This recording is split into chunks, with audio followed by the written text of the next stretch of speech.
and welcome to the MyWhoosh Sunday Race Club. With 4 race starts, we're going to start with our Category 4 riders, then 3, 2 and 1. Our riders lined up in yellow, that is our Category 1 riders, in green our Category 2, in blue Category 3 and Category 4 in red. Once again, Torsten Holtz on the move early doors with Christopher Morgan, ripping it up from the start. Remember that course profile, we have a long way of flat 6 kilometres. I'm not sure whether that is a blessing or a curse having the rainbow jersey. I mean, we all know who Jason Osborne is, world champion, twice world champion. He is a rider who took his latest World Championship victory in the in-person final. Kaminsky of the Alpha Jaws squad holding station, but look at this, Osborne now takes up the running, the world champion pushing on, trying to keep the pressure there, trying to distance as many riders as possible, take them out of the mix. Mystics 100 using that emoji, using the emote, turn and turn about. Let's work together here. He wants this to go. He wants this pack to work and to open up the gaps. This could be a danger moment. Can we see 3 riders break clear? It's been done before. Is they're all going to be looking at each other to do the chasing. So, no, you go. No, you're a really good rider. You go. No, I don't want to do this. You go. And I think we're going to get a little bit of that playing around with this group. And who will take up the mantle and chase? 2 very similar races in lots of ways, but it's the UAE Clan team taking it in turns in Category 2. In Category 1, the world champion Jason Osborne is on the move. Glenna Tugles, look at the push from Tugles here. This is phenomenal. Knudson's answering this, as is Kaminsky. Hooker and Fink are being distanced. The power of Tugles at the moment is doing damage. Brian White is hoping that they don't take the victory away from him. He had got clear. There were 2 chasers, then a group of 5. The 5 and 2 come together. 7. You can see him behind. He's the lone leader in Category 4 for so long. But Cadiz is finding another gear. So is Trujillo, but Brian White sees the banner. Can he do this? Can he hold it? White is going to hold it just from Cadiz. Madame, messieurs, bonjour, ravi de vous retrouver sur MyWhoosh pour ce Sunday Race Club catégorie. Au départ, la catégorie 4 en rouge, les bleus de la catégorie 3, la catégorie 2 en vert et bien sûr la catégorie 1 en jaune avec les rouges qui vont ouvrir le bal. Et comme la semaine dernière, regardez Torsten Holtz qui attaque dès le premier kilomètre. C'est un copier-coller. En voici encore un autre, décidément. Un Polonais en cache un autre dans le Sunday Race Club avec Trojanowski qui passe à l'offensive. Jason Osborne qui donc, tout comme Mary-Kate McCarthy, eh bien, porte désormais le maillot de champion du monde. Ce sera facile pour le reconnaître. Alex Van Den Bulk à l'image. Alex Van Den Bulk qui était déjà là la semaine dernière. Alex Van Den Bulk, c'est un coureur qui évolue dans l'équipe continentale belge, Tartoletto Isorex. Oh, Jason Osborne tout seul, est-ce qu'il enchaîne? Oh, et personne n'arrive à prendre sa roue. 2 secondes sur du plat, s'il vous plaît. Jason Osborne sur du plat. Oh, attention, Nicolas Trujillo, Brian White, il est temps que ça se termine parce que là, le Colombien revient très fort. Ouh, que ça va être serré jusqu'au bout, mais Brian White va s'accrocher. Il avance plus, Brian White, il avance plus. Il faut qu'il accélère encore un peu, hein. Brian White, il est carbo, il est cuit. Et finalement, Brian White qui s'impose. Oh là là là là là là. بسم الله الرحمن الرحيم. مشاهدينا الكرام، متابعينا في كل مكان، أهلا وسهلا بكم مع الانطلاقات الأربعة والفئات الأربعة. الفئة باللون الأحمر، الفئة الرابعة والفئة الثالثة بالأزرق، والفئة الثانية باللون الأخضر، والأولى باللون الأصفر. نعم كابتن، قريب جدا السبرنت الأول عند الكيلو 2، وهنا أيضا بداية السباق بالنسبة للفئة الرابعة سريعة جدا دروستن هولز منذ بداية السباق يضغط، وهنا جزئية غير معبدة. يوهان مورينو يتقدم وهو من سوف يخطف نقاط السبرنت، ولكن يأتي من الخلف ستيفان يأتي من الخلف بقوة تصل فوق 800 واط. يظهر اس من أين ظهرت يا بطل؟ برافو، يعدي النجم، يعدي اس يبدأ عملية الاسبرنت وياخذ القميص. برافو، هذا جيسون أوزبورن بطل العالم مرتديا قميص UCI بطولة العالم التي حققها هنا في دولة الإمارات، العاصمة الإماراتية أبو ظبي. وهذا ما يقوم به قبل قليل الدراج الإماراتي مستر إكس 100. روز فاوسكت يتقدم في هذه اللحظات. لاحظ الصورة من الجانب الأيسر، هناك تحركات قوية موجودة بالنسبة للفريق الآن يويتلاند تيم. الدخول الأمتار الأخيرة، براين وايت أمام تهديد الآن قوي من نيكولاس يأتي من الخلف.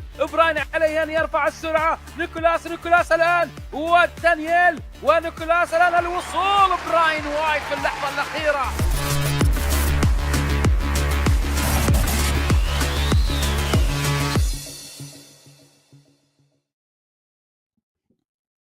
Hello and welcome to the very last MyWhoosh Sunday Race Club for 2024.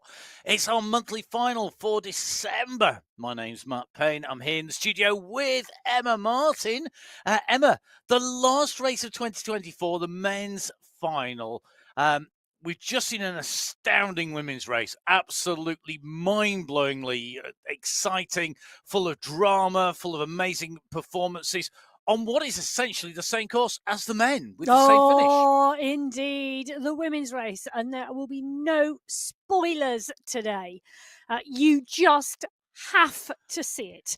Well, I'm going to leave you with that thought as we talk about the men, because the men are heading to Arabia, to the Jebel Hafid, 45 kilometres of racing, 1,041 meters of climbing, and this is what it looks like. They come out the start pen and it is bumpy. They go through the Expo Sprint, the Abu Dhabi Sprint, and the Rack Sprint as well. Before they get to the Aquarium Climb, they drop down from the Aquarium Climb onto the Liwa Desert Climb, but it's not there in red. It's not a classified climb today. The 3.3 should I say kilometer Aquarium Climb is classified. They go through the Silent Dune Sprint. They go through the last exit sprint, and that's the last exit because next up at 34.5 kilometers is indeed the Jebel Hafid climb. That is the final climb of the Sunday Race Club for 2024. All 10 kilometers of it with an average gradient of 7%. Who gets to the top first in category 1, 2, 3 and 4 will indeed take the win today. So 4 race categories, kicking off with category 4, a total of 35 teams spread across all 4 categories. We've got BMC Racing, Lopera, Truba, Daniel Gonzalez and Newman in the Inner Fight squad. Barchansky, Krimonos, Tridiello and Alusa, Level Avengers SWAT, Nogueira, Callingard and Warren, Level Papa Wheelie with Fiedler, Russinek, Roy, Brito and Francis. We've got Level Up with Borgen, Kirk, Morgan, Rooney and Holtz, the Mighty Ducks with Agadella, Cadiz, Robinson, Scratting and Pino. We have the Recycled squad with Devia, Calderon, the Skierski and Mokhtari. The Salt Factory team, UAE, Cirillo, Pino, Bello and Castro. We've got the Spinergy team with Daz and Gomez, Demanion, Yokobonis, and we've got the Anzacs, Winfield, Wakefield, Cridland, Horsley and Dadson, and the Upcycle squad who leave the pen with the rest of category 4, Zanaska, Drummond, Lloyd, Mottons and Mayard, a total of 11 teams that can qualify for the team prizes in category 4. 6 teams of 5. 5 teams of 4. Can I just tell you, 59 riders have just left the start pen in the Category 4 finale for 2024. It's a who's who in this race field today. And other than just willing Level Papa Wheelie over the line first today, just because they've made me smile today, John Illett is on the front of the pack, dialing it up. And it's Camilo Rojas on the second wheel as they continue to go around the roundabout and off out onto the course. Now, the squads today for the final. It was level up from the Mighty Ducks last month on the Paso Alto, but today is the Yerbal Hafit. And for me, if we go on form, the Salt Factory Team UAE, Carrillo, Pino, Abello and De Silva. Pino's had a second and 2 fourths. Abello's had a second and a fifth. De Silva's had a 4th place. They are on form. The Mighty Ducks, Cadiz has had a first and a second. In level up, Holtz has had a 3rd and a 5th. In a fight, well, they might be fighting for the win today because Trujillo's had a 3rd and Alalusa's had a 4th. We've seen some riders go up into category 3 as well from category 4 this month. So it's wide open a little bit. I also think the Anzacs could indeed step up onto that spot today for the podium, but there's already been big damage to the category 4 pack, and I'm not surprised because nearly 60 riders left the pen. Huge race field. 1 or 2 riders who are not in teams. Good to see Enrico Quadrelli back from Italy. One of our riders who rode strongly in the $1 million 2023 championship. That was way back in 2023. I'm going to say last year for the last time because it will be 2 years ago almost when we get into 2025. And of course, if you have been on Planet Mars and have missed the news in esports, the Sunday Race Club is evolving again into 2025 because we are going to move from 4 to 6 categories with more prizes, more prize money, more race categories, awarding more riders, 10 riders rather than 5 at the front of the race when they come over the finishing line. We've got prizes for the segments, for sprint and for mountain segments, and the overall sprint mountains. It's like all your Christmases. How do you amp up the excitement? But I think we may be about to. I don't know. You're going to need even more coffee. The shows will be starting I've just earlier. eaten a whole packet of ginger biscuits. Lucky you. Lucky you. I've just done about 3 coffees to try and recover from the women's race. The Category 4 riders up and underway. A number of riders already been distanced by the pace. A big, big pack, and that is going to make life difficult. Now, if you haven't seen the final before, if you just joined us over the last few months, maybe have missed the final, just to give you a heads up, the way it works, JD Abello, in his team, he needs to get 2 of his teammates over that line with the cumulatively smallest time. So basically, add himself plus his 2 teammates, 3 teammates to count. So 3 riders out of your squad, a maximum of 5 riders in a squad. 3 riders times to count. You add 3 times together. And whoever has the least time for the 3 riders takes the win.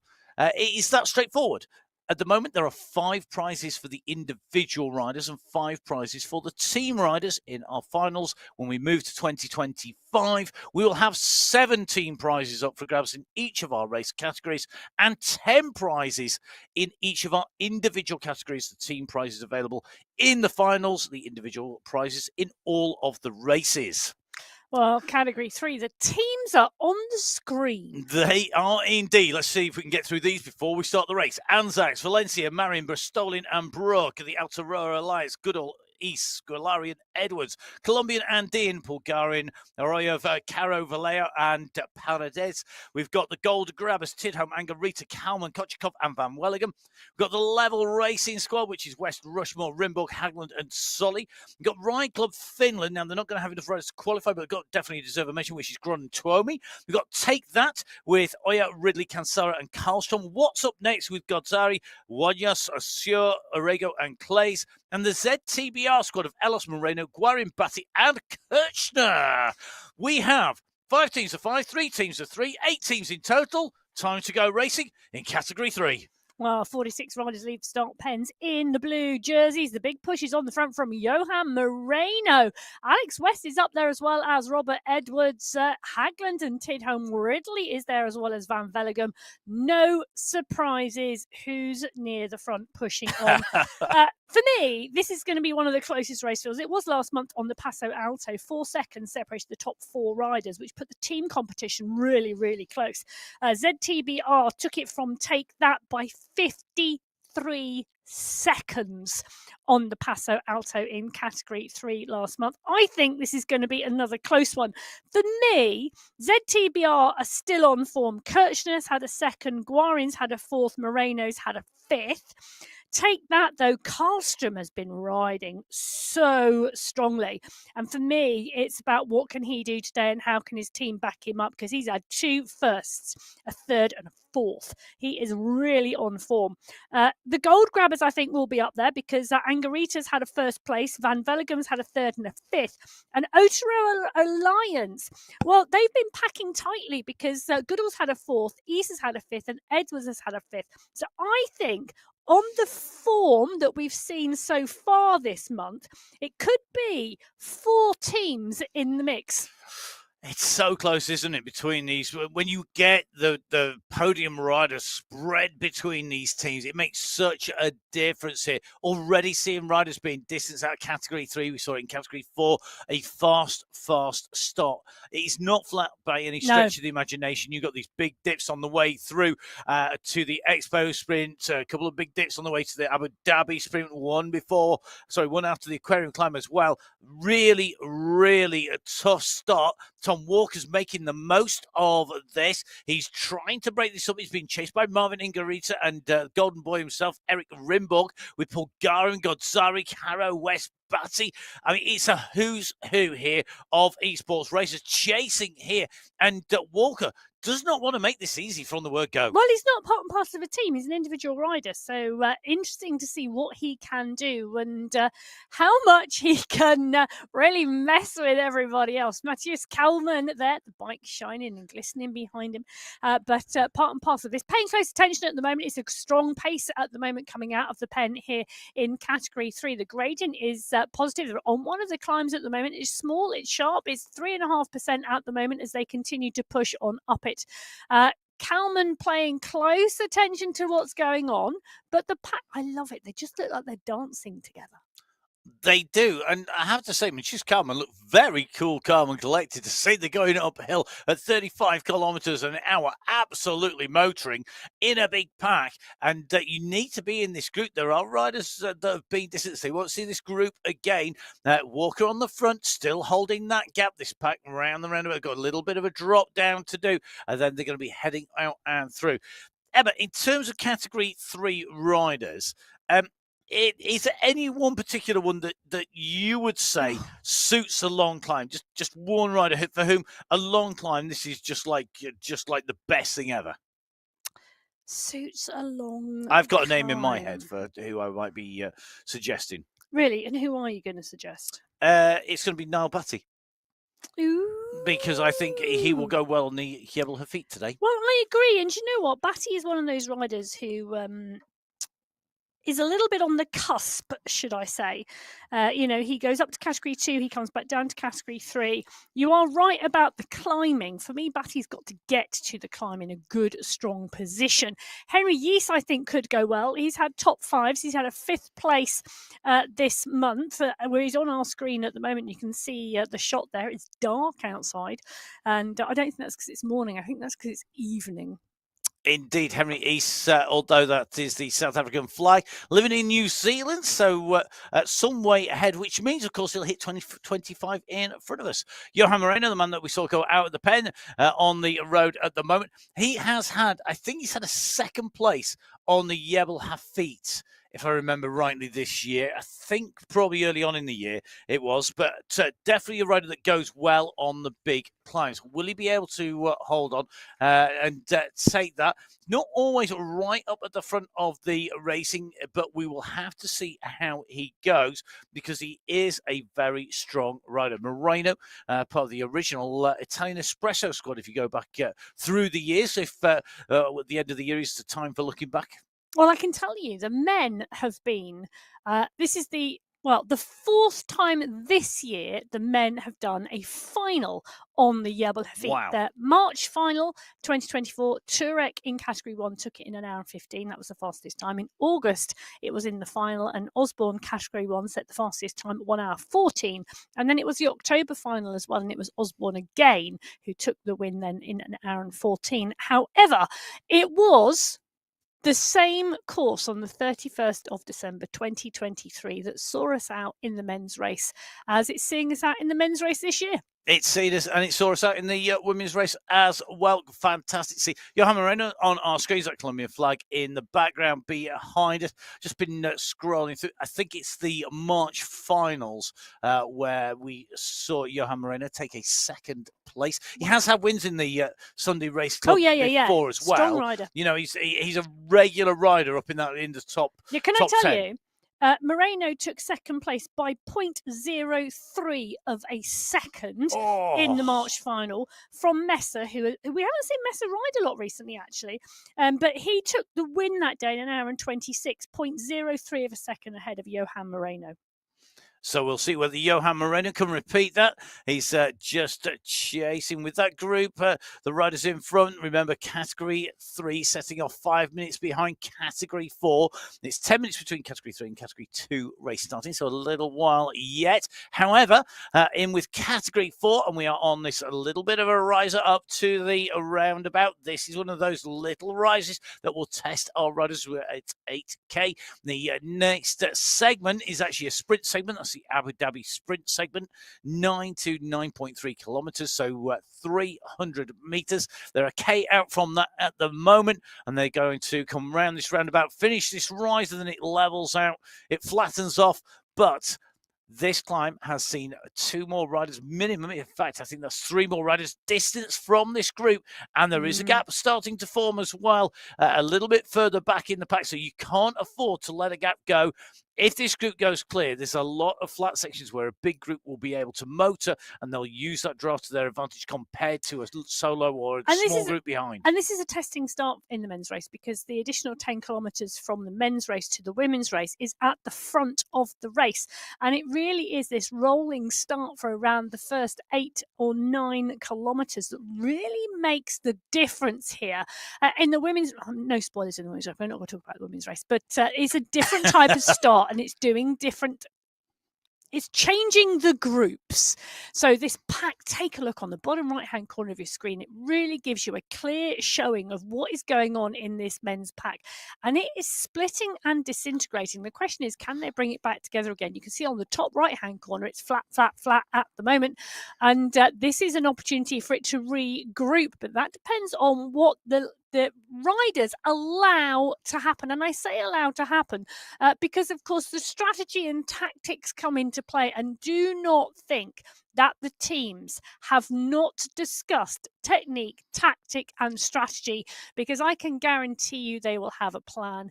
Sometimes I get sent these plans and I am amazed about how in detail they are, who's doing what at which point in the race. And at the moment, Robert Edwards in Category 3 is dialing it off the front.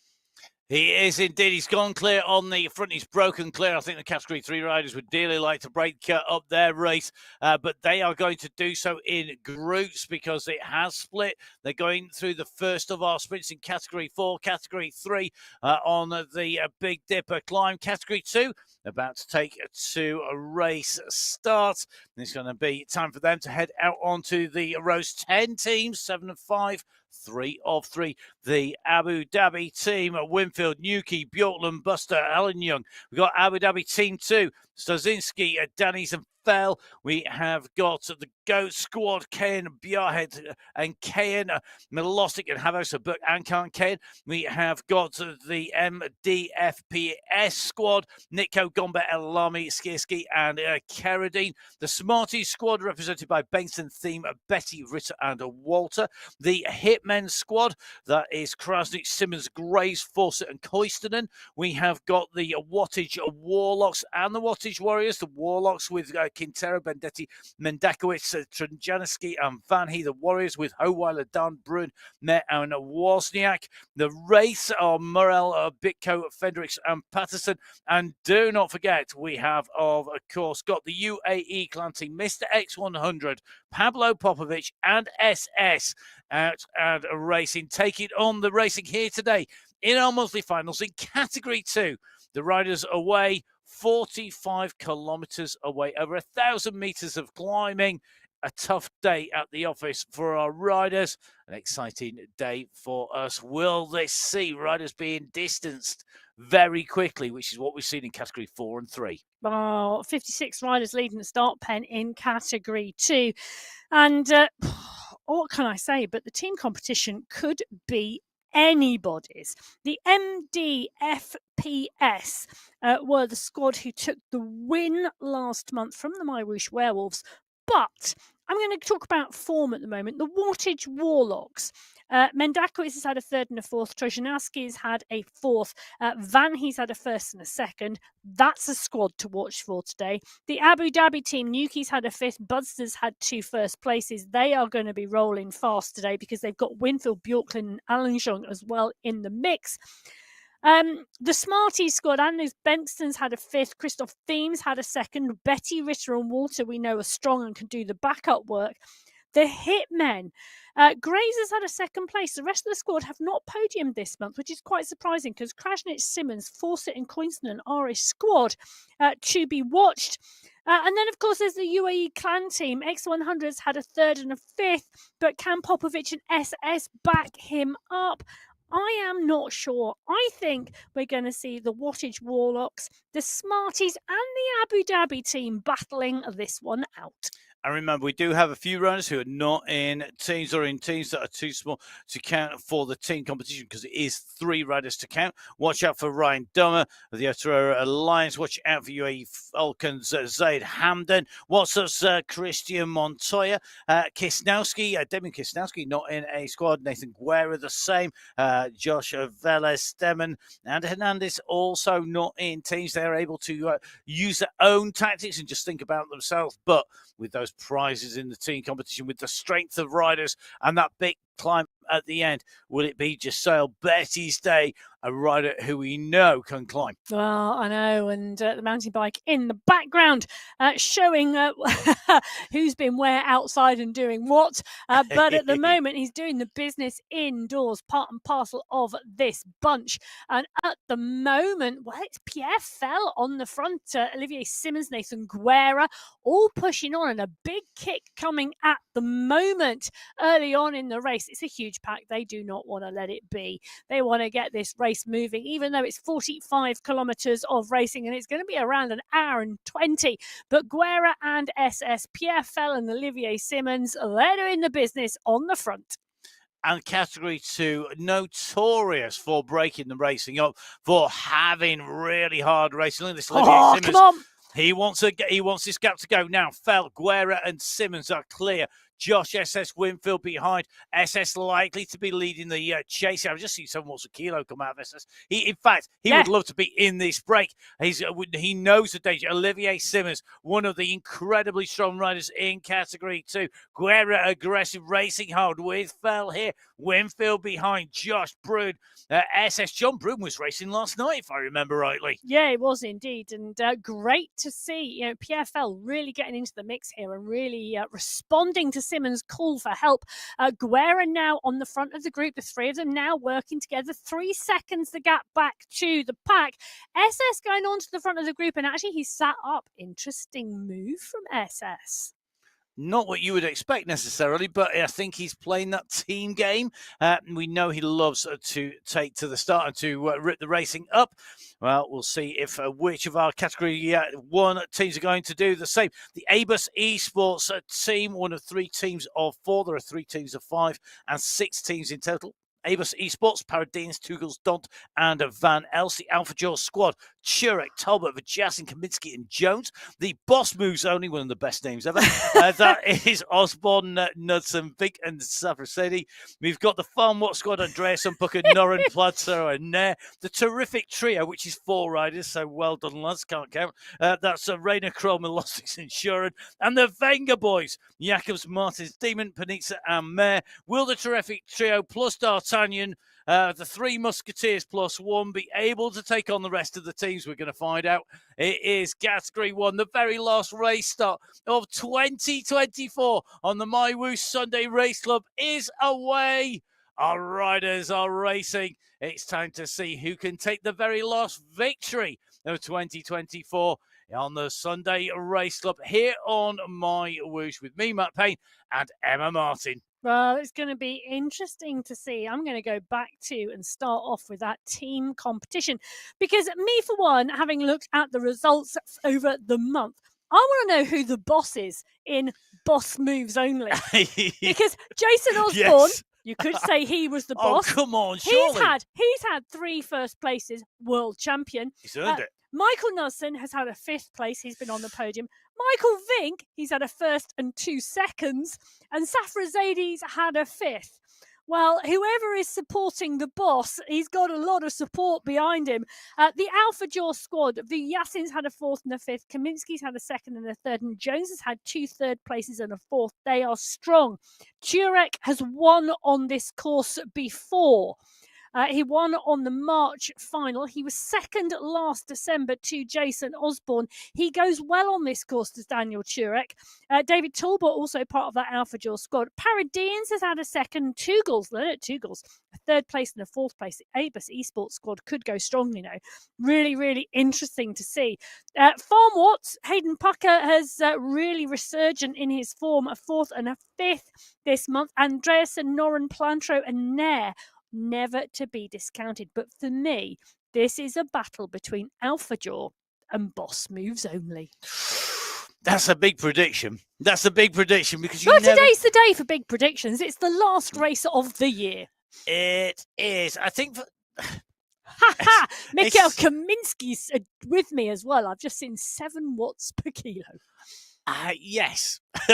And Mikhail Kaminsky, good to see him in action out of the saddle and just stamping down at the moment on those pedals on this little bit of a riser here. You see him in person on the left-hand side of your screen. You can see his avatar on the right chasing Pucker. Nobody wants to let Pucker go. He's played this move time and time again. He's played it in 2 out of the 3 echelon racing leagues.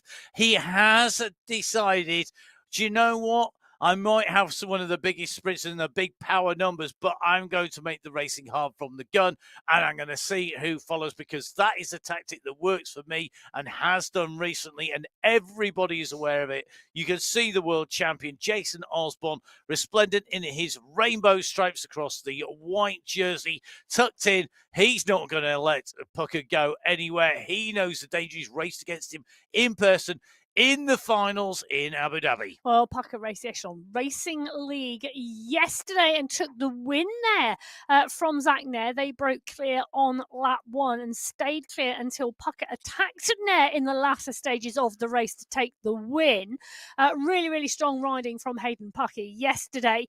2nd win in the Echelon Racing League.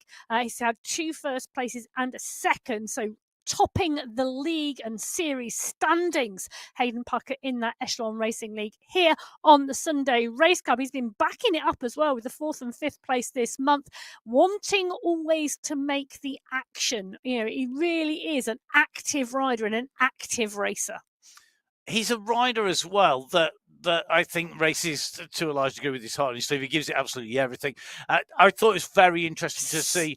There is the quote from Zach Nair about their 2-up in the Echelon Racing League yesterday, where basically Zach Nair said that Pucker was there saying, "Oh yes, this is doing what we do," and Zach Nair saying, "Yeah, I was in the red, holding on for grim death until I couldn't hold on any longer, and then it was game over." But you've got some. It rewarded him with a great result. Sometimes you might not be the strongest rider there, but particularly today when you're having to get the best time you can because of that team competition. If you can make minutes hanging on to the wheels of somebody, I'd be hanging on for grim death and not letting go. Well, he did indeed. Well, he didn't hang on for grim death. Zach Nair and Hayden Pucker rode away from the field and put in a huge gap, which then meant when Pucker attacked, Nair was well and truly clear. Great planning and strategy. But we're going to see some great planning and strategy today in this Category 1 race as they roll out 30 riders in the Category 1 race field. Ricardo Panizza raced as well on the Echelon Racing Squad, and he's riding really strongly at the moment. Pim van Diemen in the mix as well. But through the Expo Sprint, it's the other categories at the fore. In fact, it's Category 4 at the top of the table. So here we go, Category 4, Laszlo. What a surprise! He's gone for the sprints again. What a superstar! I tell you something, that man, there's no keeping him down. Interesting to see SS Fawcett and Co. all working hard through that section. Ivan Yuki right up there.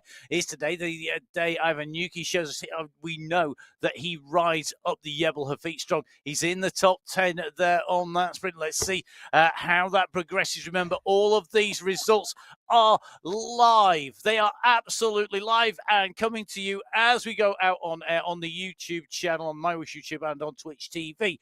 Please, please, please, please, please. This is a Christmas and New Year's request from me. If you do one thing as your resolution, subscribe to the YouTube channel and tell your friends to do the same.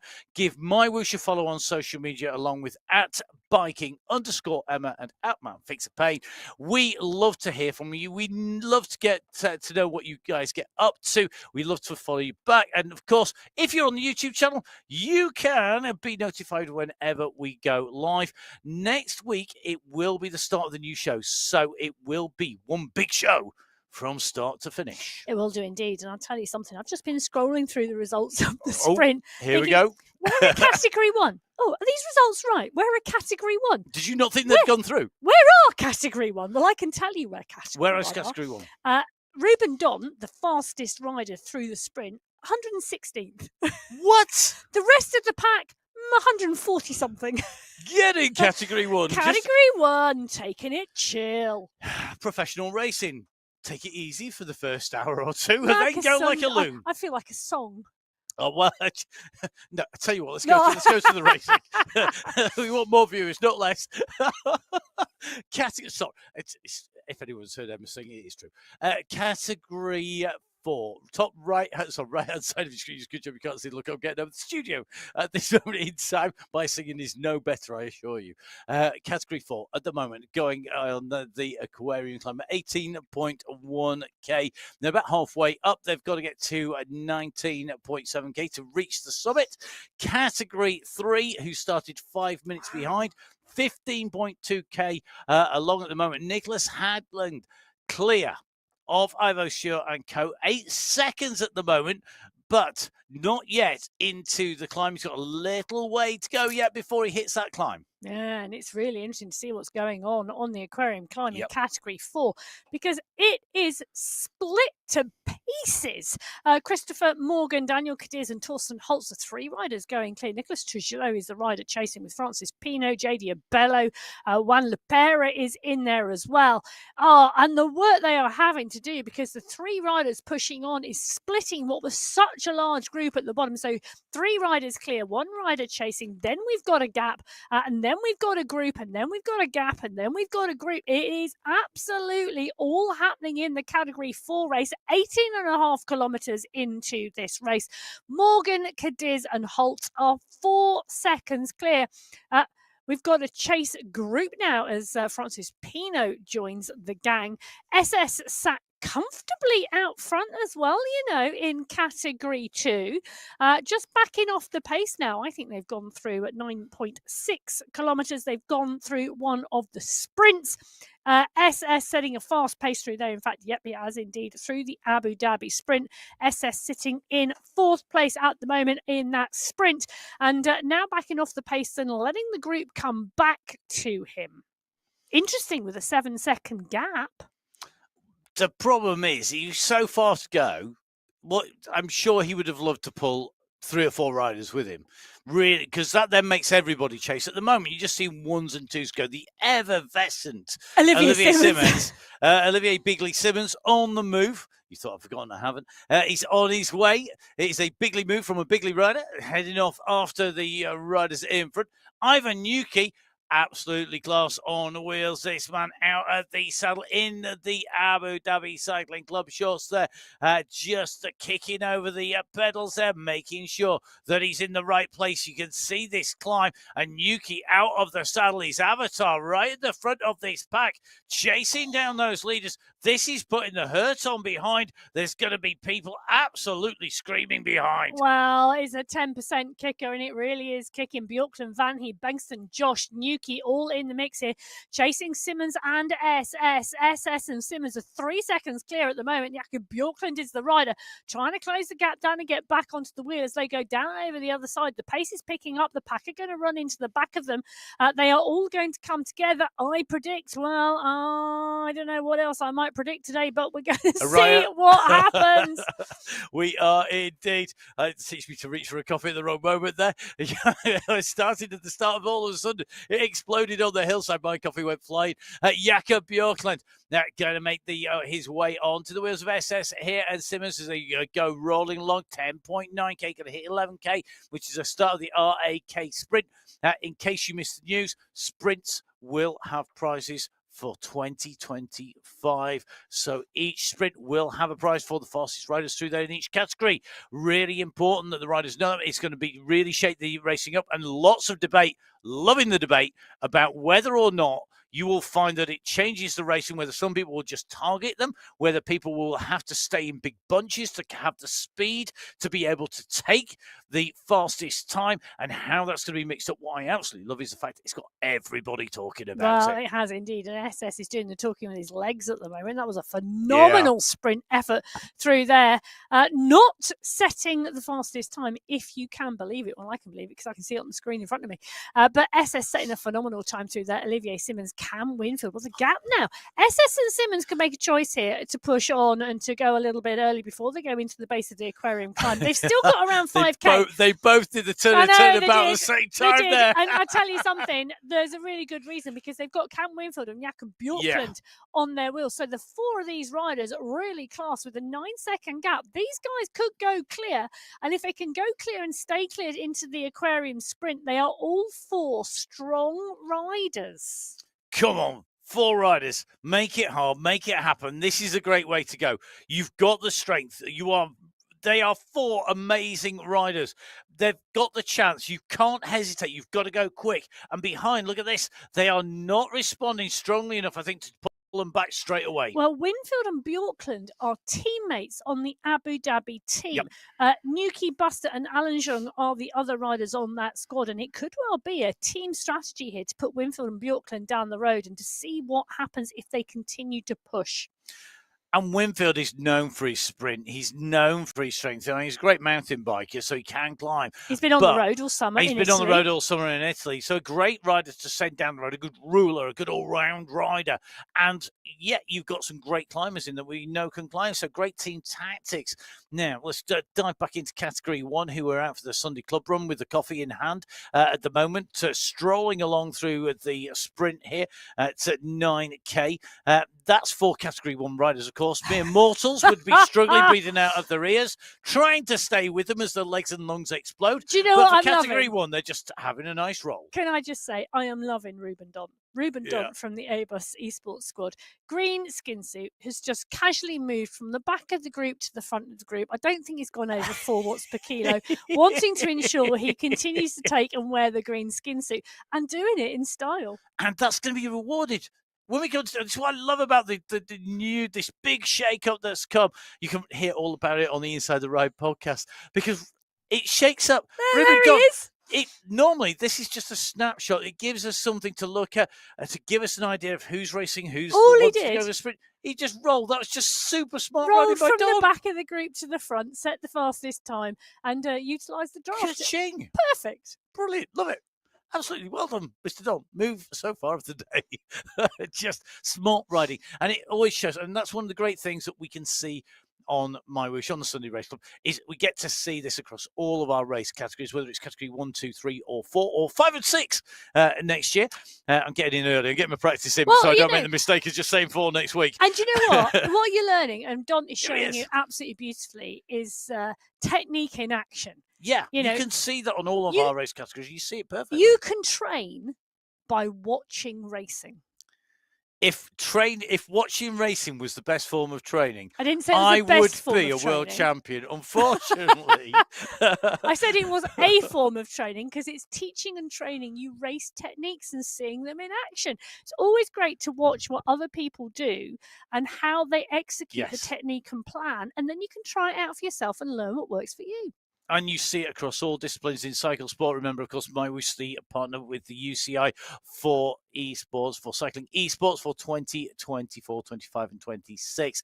A massive thank to everybody involved who made those World Championships come to fruition in Abu Dhabi in October. If you haven't seen the footage of that, dive back on the YouTube channel and give it a watch. Some amazing racing. I look forward to seeing what 2025 brings in terms of our World Championship final, and lots of the national championships on MyWhoosh as well, coming up into the new year in 2025. I'm not going to tell you which. You'll have to jump on board, have a subscribe, have a watch, maybe jump on board and race them, which is even better. Now, Category 2, I'm going to dive back in because we have got the gap opening up 20 seconds now. Yeah, and the alarm bells are ringing. I told you. The alarm bells are going.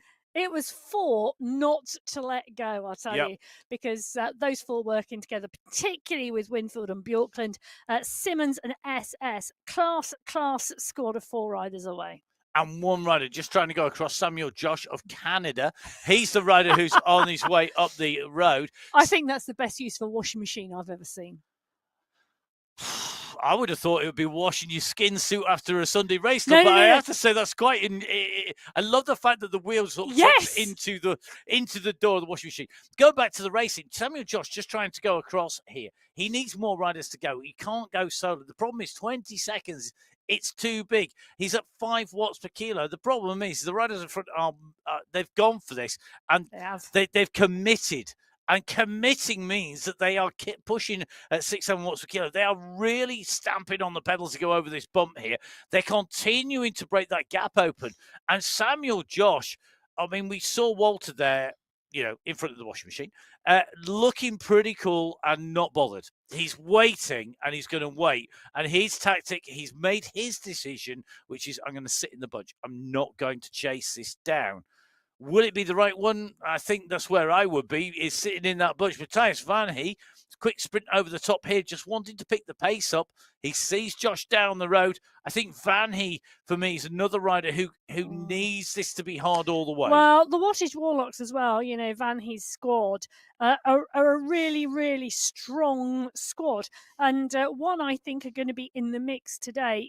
Vanhee's had a first and a second. Trojnowski's had a fourth. Mendakos has had a third and a fourth. Bendetti and Quintero also in there. It really, really is a strong squad. And Vanhee will want to be in the mix today. He will not want to miss the move. He may already have done so, but he is going to be paying very, very close attention to the front of this pack now. John Brune up there, Josil Betty up there, Samuel Josh up there, David Dunn. Look at them all just rolling through and rolling over. Vanhee's still there in the mix, but the pace is just rotating on the front now. And I think it's real cat and mouse stuff, this. Yeah. It really is. I just feel sorry for Josh sat in the middle, because he's the problem is he's doing all the work. Everybody else has got somebody to give him assistance. Okay, it's 4 riders in front, and I dread to think how many behind. But he is getting a gap. There is an advantage to doing this, but he's not getting much assistance. To get a little bit of draft as he goes past Daniel Valencia. Remember, all the riders can draft each other, but he's onto the climb with no assistance. There could be many reasons for this. Samuel Josh, the Canadian rider, is an individual rider at the moment. He's not part and parcel of a squad. He is now demonstrating to the squads what he can do, and the fact that he could be a really good linchpin and a team player in terms of January, February, March next year. SS, well, he's pushing on at the front, and I tell you something, Jakob Bjorklund is getting distance from this group now. They're at 16.8 kilometers. They are on the Aquarium climb, and SS pushing on because he doesn't want the other riders to come back. So SS, Simmons and Winfield are the riders here. Winfield on the front dialing this, SS on the wheel, Simmons just getting distance here. This is a great move from Cam Winfield, and SS is the type of rider who can back it up and support all the way. We've seen him work for the UAE Clan squad for years. We know he is a workhorse, and we know he can do the business. And if Cam Winfield and SS want to work together, well, the rest of the Category 2 squad, I'm sorry, but I'm not sure they stand much chance. Oh, that's a bit harsh. That's a bit. I think they do, because I think the problem is you've got so many.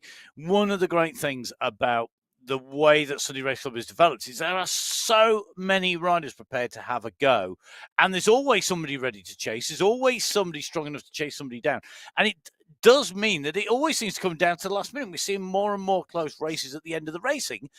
If you exclude Jason Osborne, who's just like, Jason, I love you to bits, buddy, but you are just at the moment so far ahead. I don't know what everybody can do about him, because he can ride away from Michael Vink. And it's really interesting, isn't it? Because we're talking about Michael Vink. Michael Vink puts a push on in the Category 1 race at 14.1 kilometres. It's a big push, actually, 8 watts per kilo. And is this Michael Vink making a move? But of course, Michael Vink and Jason Osborne are on the same squad today. And the tactic may be to put Michael Vink down the road and let Jason do his thing on the Jebel Hafit climb and see where it takes him.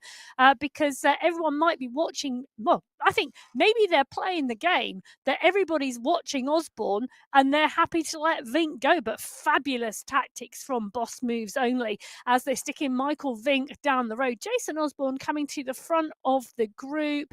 Is he going to respond? Is he going to sit up? He's just tapping it over, making people think look at that. I'm going with him. I'm going with Michael Vink, he says. Jason Osborne puts in a big kick. Lionel Vuyasin is the rider to respond at 10.2 watts per kilo. He's hugging that wheel of Osborne. Pucker is there as well as Christoph Kroll. Kroll putting in a huge dig. Lyndon Millerstick is the rider, also trying to close the gap down now as the spread on the Category 1 group goes back across the bridge. So Osborne going on to the wheel of Vink. The first salvo fired by the Boss Moves Only squad. It's like the super group of esports cycling. Now onto the wheel goes Osborne. Will he kick again over the top? Are we going to see a counter-attack? They're on this little riser here, and this is going to be hurting the rest of the race field. Vink went. Osborne decided to give him a gap and then sprint across, but every single rider was aware of that. The only thing worse than seeing Jason Osborne on the start list, if you've got aspirations for a top spot, is seeing him teamed up with Michael Vink, Michael Knudsen, and Saeed Safrazadi. What a super group. Will they be the ones making the moves? Another attack now off the front. Another move. You can just see push after push going. They are wanting to rip this up. Nobody wants to take this easy today. And as we come into the roundabout, it's being strung out again. But Jacin's taking a drink at this moment in time, and he needs to get all engines fired up here. He can't afford to pause. There's going to be gaps going, and the warning signs should be flashing bright and clear. Well, I think he's playing the game that the others are doing the chasing. He's letting them chase. He's taking the tow. And at some point, they're going to hit the Aquarium climb. Not just yet. This is the battle for the base of the climb. And the riders really starting to test each other. They've had a very, very steady 15-kilometre start for Category 1. It's a big group of riders going into the polka dot banner, signifying the start of the Aquarium climb. The pace has picked up. The race is on. Let's go to the finale of 2024. So here we go. We're on to the climb. We are making our way up the slopes here. This is going to be key. What a run into the line. What a run onto the climb. And this will be the first big fight out, the Aquarium climb. Emma, how many? Come on, give us a prediction. Oh, God, do you know how loud that was in my ear? Nearly as loud as it was in mine. And everybody else's. Give us a prediction. How many riders in the lead at the top of the climb in Category 1? 20. 2. Well, there we go then. Not 22. 20 or 2. We've got 2 in the We'll lead see. at the moment in Category 2 because SS and Cam Winfield go underneath the polka dot banner at the top of the Aquarium climb together. 10 seconds back. 10 seconds is the gap they've established and held. Fawcett. Oh, I can't wait to see Ross Fawcett coming back onto form. A rider who has, through illness and other factors, not been on the form that he may have wanted throughout the latter half of 2024. But I tell you something, if he he's coming back into shape. The racing is going to be strong. So Fawcett saying the fastest time in category 2 up the Aquarium climb and being rewarded with the polka dot skin suit. Giselle, Betty, Bendetti, Brune, and Nuki 2 seconds back, and it's Fawcett leading the charge on the descent, trying to close the gap to Winfield and SS. Winfield is pushing on, but SS, well, he's rolling clear at the moment. And behind the group that are chasing Ross Fawcett, riders in 1s and 2s, being distanced, being put out of the running. They still need to keep riding, though, because remember, the team competition requires 3 finishers. And if you have riders not finishing or push further down the race field, you are going to be in trouble.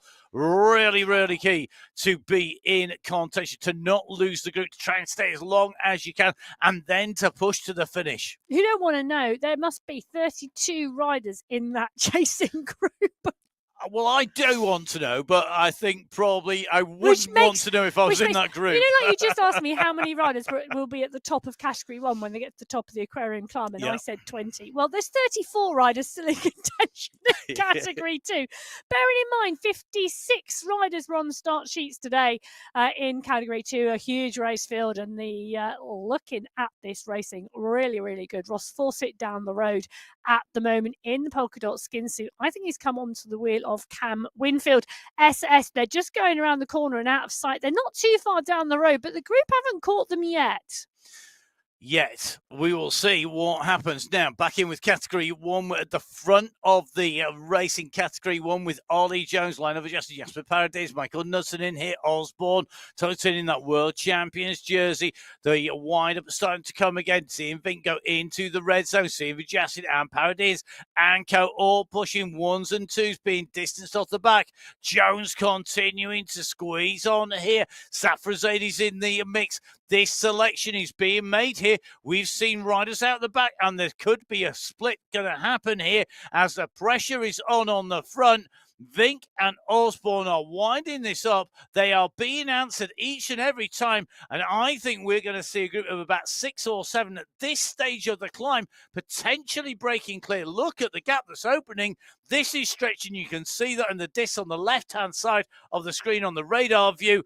Time is going to tell, but at the moment, the Aquarium climb separating riders in groups 4, in category 4, in category 3, and in category 1. Category 2, well, they're a law unto themselves at the moment. Well, they are indeed. And take a look at those yellow jerseys. Osborne, Van Elst, Turek, Vujasin, Vink, Pucker, Tugels, all in the mix. Paradians is in there as well. Christoph Kroll and Linda Mystic now starting to get gaps. They are in the group 6 seconds back. It's just 6 seconds. That's all it is, and it is a group. So interesting to see what happens as they come to the top of the Aquarium climb and go down the other side. Johan Noren is in that chasing group. Now, Noren was part and parcel of the top 5 on the 31st of December 2023. Finished in 5th place. It was Osborne, Turek, Safrazadi, Vink and Noren, the top 5 rounding out 2023. Who's going to be the top 5 in category 1 rounding out 2024 at the moment is for Yassin and Van Elst leading the charge here. Osborne, Safrazadi and Pucker are in the group, as well as Osborne and Paradians. They are going to come to the top of the Aquarium climb all together. 2 main groups, I think, separated by around 10 seconds. So group 1 through over the top of the climb. Group 2 approaching the line. Emma's prediction was 22. Mine was 2. And I think there's 11 or 12 riders in there. Oh, it's just closer to Emma's guess than mine. Oh no, it's equidistant. It must be 2 and 20. No, it is closer to yours. My maths is just rubbish. Now, second group goes through, third group approaching. So 3 groups now, in fact, on the road. The third group just distanced out of our sight just earlier. So 3 distinct groups on the road, separated by about 20 seconds between each of the groups at the moment. The fastest time up the climb, though, set by Daniel Chirk of the Alpha Jaw squad. With him, Tugels, Vajacin, Van Elspad, Diz, Safrasedi, along with Kaminsky, Osborne, Jones and Vink. A real who's who of esports. Well, 12 riders in the front group, 7 riders in the second group, and 6 riders in the third group. That is the makeup of category 1. So 4 categories underway, all 4 leading groups of riders in terms of categories. Category 4, 3, 2 and 1 over the top of the Aquarium climb. Category 4, the furthest down the road, currently at 32.6 kilometres. Daniel Cadiz, Francis Pino and co at the moment on the front of the race. The next group in terms of leaders on the road is Category 3. They're at 29.8k. And at the moment, you can see Henry East tucked into a big bunch of riders. In Category 2, Ross Fawcett, Cam Winfield and SS on the climb out from the other side of the Aquarium climb. They're at 24.5 kilometres covered, and they're on the 2-stage hill that takes them up and over the top of the sprint line. And then we've got Category 1. They're over the top of the climb, onto the descent from the Aquarium climb down to that low point before they start back up through the Liwa Desert sprint line and up the Liwa Desert climb. A climb in its own right, as we mentioned in the Women's Show, if you're watching in some of our races. Today, it doesn't gain points. I tell you something, I'm going to put a petition forward that this is always a categorized climb. I'm going to put a petition online because this should be a categorized climb. I know I've got the support in a number of places because it's a big, nasty climb. And with the second stage of it, the second steep section, it regularly breaks racing. It's the decisive point. I mean, I know it's good for a sneak attack if it's not a categorized climb, Well, but I think it should be. Well, I shall leave it up to you. And if anybody is interested in helping Matt with his petition, keep your eyes out on those media forums, and let's see if he does it. Well, as Oh, you cynic, you! I am a real cynic. But right, I'm making a note. Okay, he's writing a little note in his notebook. We're seeing the big group of Category 2 riders pushing on here. Phil Graves, Sebastian Havo, Samuel Josh in the mix, but Ken in there as well. He's got one really strong kick. Jonas Bjarhead, James Krasnich are all in here. It's a really big group of riders, and they're still chasing the rider down the road. You can still see that on the bottom left of the screen. The Category 2 rider clear. El Halami in the mix in the group. Strong rider, could go well today, could be one of the days where we see him come to the fore. Christoph Thiem, Ivan Nuki, Marcin Wozniak in there as well. It's a strong group, at 25.3k. There's just under 20k of racing still to go. And let's not forget, 10 kilometres of that is the Jebel Hafit. Big, big climb to finish. When we say big, we mean big, because the Aquarium climb, the time for Category 1 up there, 4 minutes 44. Time for Category 4, 6 minutes 10. It's quite big. But the Jebel Hafit, Category 4, well, here we go. 34 minutes. That's what faces these riders for the segment itself. And that finishes 500 meters before the top. 34 minutes is the time for the segment. And I'll tell you something. Category 4. There's 14 riders in that group. Oh, here we go. Let's see who's going to go first. It's Pino, who kicks at 6 watts per kilo. He's opening this up. He's got a good sprint on him, and I think he's using that sprint power to attack this steep first section. Maybe put the climbers into trouble here. So it's Pino, Nabello, Morgan, Trujillo, Skierski, Cadiz, Winfield at the moment. This leading group starting to fracture. There are 1 or 2 riders just taking their time in responding here, and that could be dangerous because if a gap goes, you're going to have to close that down.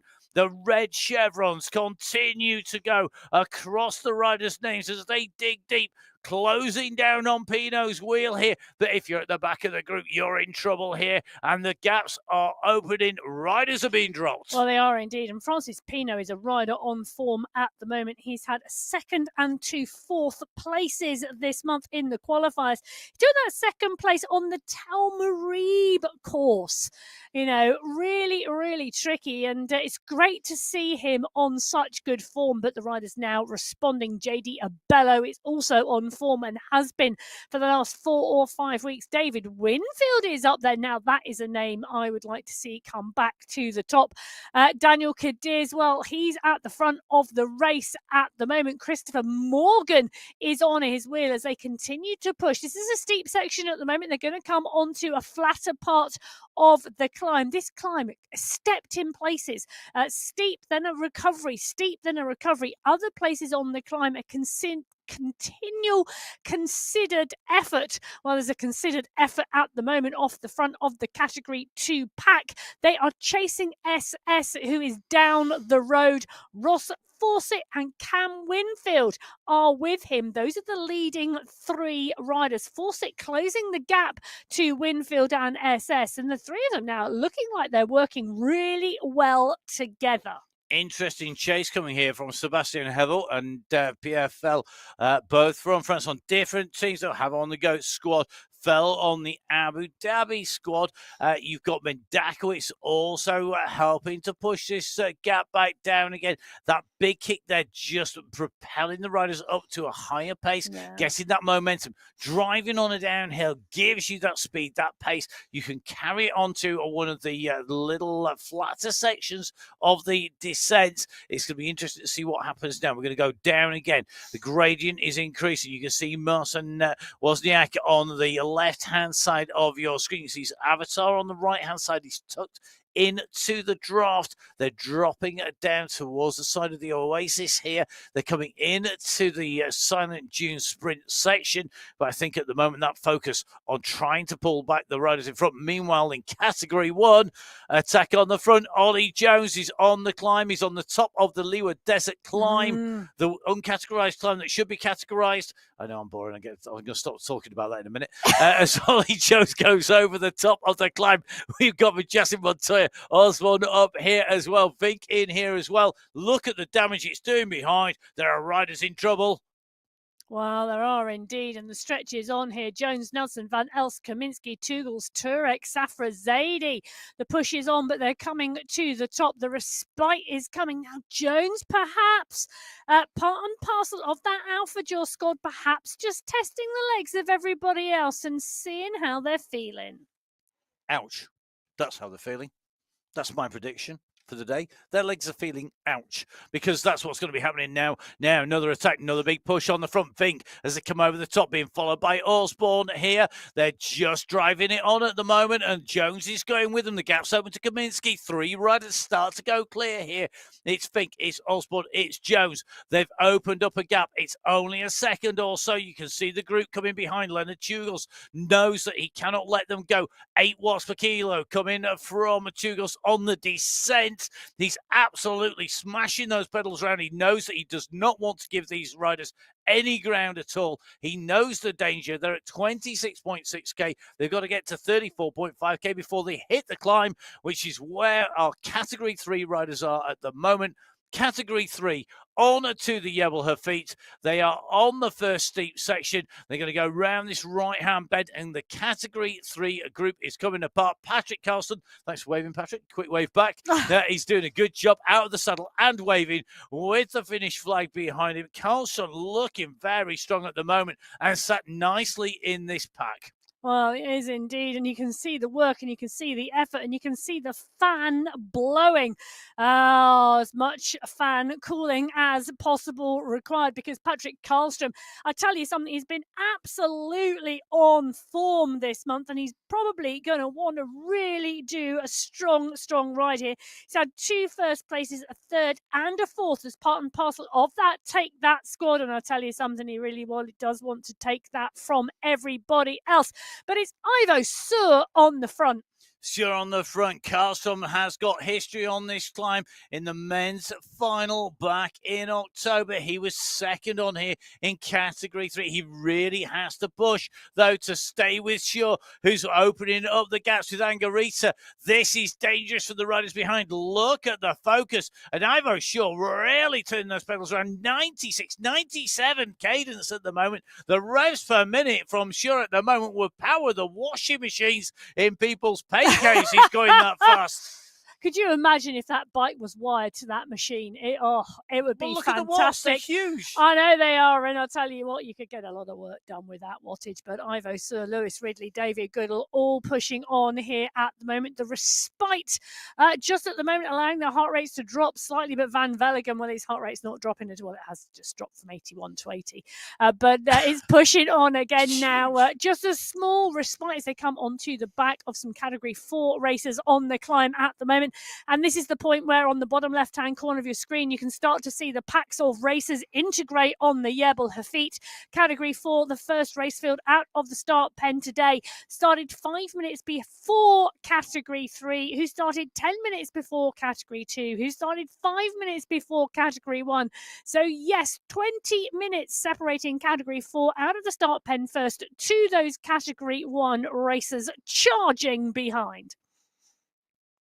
Well, charging behind as well is Ross Fawcett, Cam Winford and SS, the three riders who are clear in this Category 2 race. They are clear by 33 seconds at the moment as SS puts the sprint down because he wants to go from the back of that group to the front through this sprint, determined to hold on to that green skin suit for the race today in Arabia. The Jebel Hafit is coming. They're at 31.3 kilometres into the 45-kilometre race. They've got 3K till they hit the base of the climb. There's one or two small sharp climbs on the way, but Fawcett, Winfield and SS, the three riders are working well together to create the gap, and they've stretched that gap now out over 30 seconds.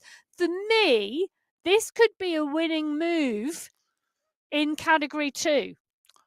I tell you something, that is bold as brass if these riders can stay away. I think they could. Take that. That is incredible. I mean, to go, we always, you just got to get the right composition. You do. We always wish and want to see that aggressive, combative riding. You know, a massive fan of things like the Combativity Award in the Tour de France that rewards riders that go out and are prepared to put the head above the parapet, prepared to invest, prepared to gamble, and to go on the attack. And that's what we've seen. And that at the moment is, I tell you something, it's probably one of the best chances. Are you thinking if they need the mentality of if you don't win, you might as well lose, or you have to lose? You have to be prepared to lose everything to win.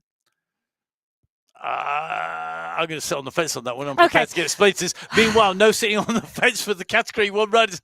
They're already on the move. Normally, I'm prepared to agree on that one, but I'm not sure. Not today. Move on. We'll go with that one. Now, in Category 1, you just saw a thing there. Mads Buster.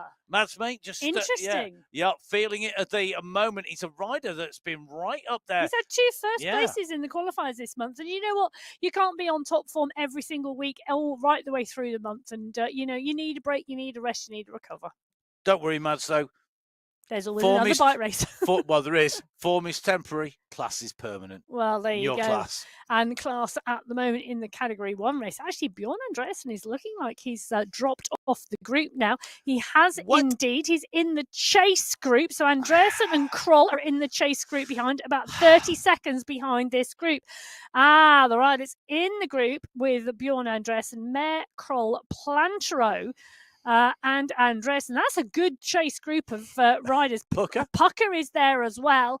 Strong chasing group. Look at it. 1, 2, 3, 4, 5, 6, 7, 8 riders in total in Category 1 in the chase group. So 8 riders chasing, and they're chasing at 33 seconds. Well, in the group further up the road, Leonard Tugels is in there, Daniel Chirek, Michael Knudsen, Ollie Jones, Syed Safra Zaidi, line of Yasin, Mikhail Kaminsky, Jason Osborne, Michael Vink, Ollie Jones. It's a big group. It is, and we keep on seeing these persistent attacks coming from Michael Vink. Really is wanting to break this up. He's making life hard. Osborne again responded. I mean, this is his teammate. It's cut and paste playbook, isn't it? It's Vink goes up the road, And then Osborne bridges across to him and sees if anybody can go. And I think that's because Osborne's just got that slightly bigger kick. So Vink goes first. Nobody goes. So then Osborne sprints across. And if you can go and stay with the pace of Osborne's sprint across, you are worthy of staying with him. And look at the damage it's doing behind. The tactic, by using this cut and paste tactic time and time again, they are breaking the group up. They are dropping riders off the back and they're putting them in trouble. Well, they are indeed. And through the last exit sprint, Christoph Laszlo is the rider from Category 4 who is setting the times at the moment through these sprint sections, setting the fastest time again. SS setting the second fastest time here. In Category 3, it is Stefan Teigat who is setting time fastest in Cat 3, putting the third fastest time on the board. Ollie Jones sets the fastest time in Category 1, one of every colour in the top 4. I tell you what should be worrying for people. If you are not on the Boss Moves only squad, they've got all 4 of their team in the leading group. Have they? Yep. Osborne, Knudsen, Vink. How many of the Alpha Jaws squad are in there, though? The Alpha Jaws squad. Well, Churek, Jones. You've got Churek, you've got Jones, you've got Kaminsky. Yeah. Where's Vyasin? Vyasin is in there and as you've well. got Vyasin. So 4 of them as well. Yep. It shows the dominance of these 2 squads Well, at the moment. we said- You've got one from in terms of Tugels from Abos. Can I just polish my, Predictions. Yeah. Because I did say... Do you want a trophy for the best prediction of the day? I do. I did say right at the beginning of the show, before they'd even left the start pen, that it was the Boss Moves only versus Alpha Jaw today. Well, at the moment... Not that anybody looking at the start sheets wouldn't have come to the same prediction as me.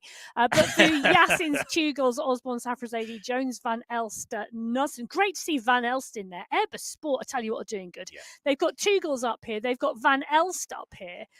Really, really good work from them as well. And great to see Stefan Van Elst in the mix here. Where's Jasper Paradians is my question.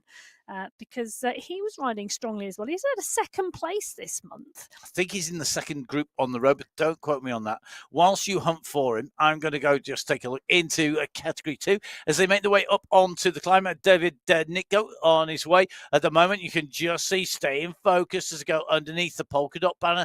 Each and every one of our segments with a banner start and a banner finish. Remember, the polka dot banner for the finish today of the climb segment comes 500 meters before the finishing line itself, the finishing line, the UCI banner.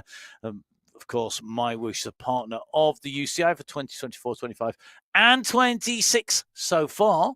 Let's add that so far in very quickly because, of course, the partner of esports in the UCI, being MyWhoosh, putting on those championships. I can't wait to see that in 2025 and 26. The Chase group in Category 2. Yep. 32 riders in the Chase group are on the base of the Jebel Hafit. Look at them dancing on their pedals. Up the road is indeed SS, Ross Fawcett and Cam Winfield. Can I just tell you, they are over a minute up the road. I'm going to put that prediction on the table. Those 3 are going to take 1, 2, 3 today. Who's buying the ice creams? Is it if I don't know. I don't it, want ice cream. Well, we can't agree. Oh, okay. Well, we won't bet ice creams then. We wouldn't gamble on the results in ice cream in any way, shape, or form. Mostly because I always lose. Thoroughly enjoy the racing, and Che Holweiler is up and out the saddle, and you can see the work to stay in that group of 32 riders. It's a class field as they push on. Bjarhed Mendakowicz, Ken Vanhee, Bjarhed Ritter, Holweiler, Krasnich are all in the mix and all doing the work at the moment on the climb of the Jebel Hafit. They have just started it. They are 600 meters on to the 10-kilometer climb that will take them to the checkered flag at the top of the hill.